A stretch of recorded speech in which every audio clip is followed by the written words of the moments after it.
Welcome to Visual Communication and Media. My name is Adam Rozeski. It's a pleasure to see each and every one of you, and welcome to the end of week 3. That's correct. So we're about pretty much the end of this course. So we're halfway through this course, and we're finishing our journey in semiotics, and we're talking about logos, right?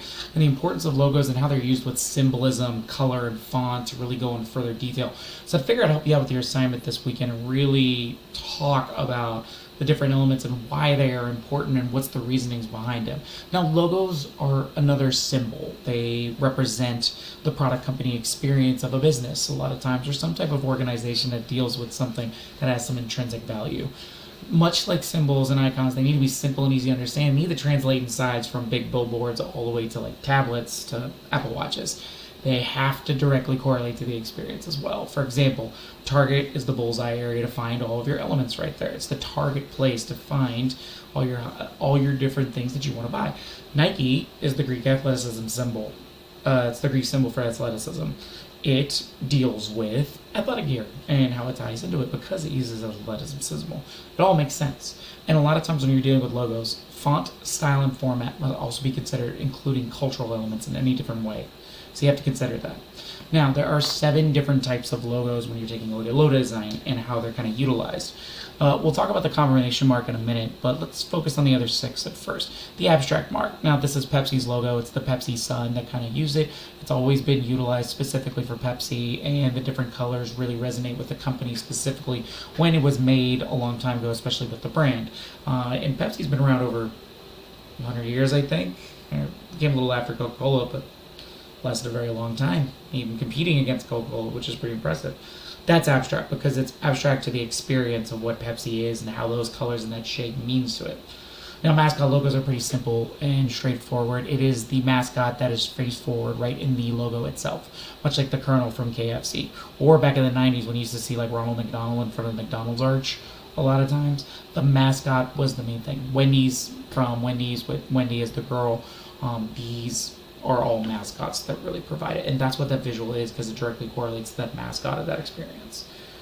Now let's skip combination mark for a minute. Emblem logos are a little bit different. They're traditional. They deal with a lot more heraldry and traditionalism in their logo design, especially with organizations, schools, foundations, governments. They all focus on government organizations. They all focus on the emblems that really try and tie in this very traditional element of logo design. For example, this is Harvard. Harvard has the wreath with a scroll on the bottom of it named Harvard. It's got a shield with a Latin word called veritas, and that means truth. And Harvard's actually been around a long time. I think actually before the United States actually was a thing, when they declared their independence from England. However, veritas means truth, and so Harvard has always been the place and area for truth, and that's what makes Harvard really awesome in that area with an emblem logo. Now the other 3 ones are tied to a specific mark in some aspect. For example, NASA. It's a letter mark. Letter marks deal with just the acronym of what the organization or company is. Obviously, National Administration Space Association is a very long word, hard to really say. So we condense it and only use it as an acronym, and that's technically a letter mark within it. So that's NASA. NASA uses the letter mark of the acronym for their full name to brand themselves. Now, pictorial marks are just the image that kind of relates to the experience itself, much like Target or Nike. Apple does the same thing with Apple computers. They use the black apple with the bite out of it, and it's a very technical look that ties into Apple's sleek and technical design and how it plays a part with it. And they use the black version of it to make it more serious compared to like a regular Apple color where it would bring more realism to it. It's definitely got more modern chic look to it. And then finally, we have the word Google. This is a word mark. Word marks are usually companies that have a shorter name within 2 to 12 letters a lot of times, and you can brand that a little bit easier. That's a word mark. So it's the name itself with anything that's kind of tied to imagery or stuff that's specific to that brand itself. Much like Google, just 6 letters right off the bat, and you can brand it really easily. So it's not a problem. Those are word marks. The last thing is combination marks. Now, combination marks take 2 or more of the 6 that we talked about and combine them into their own style of mark.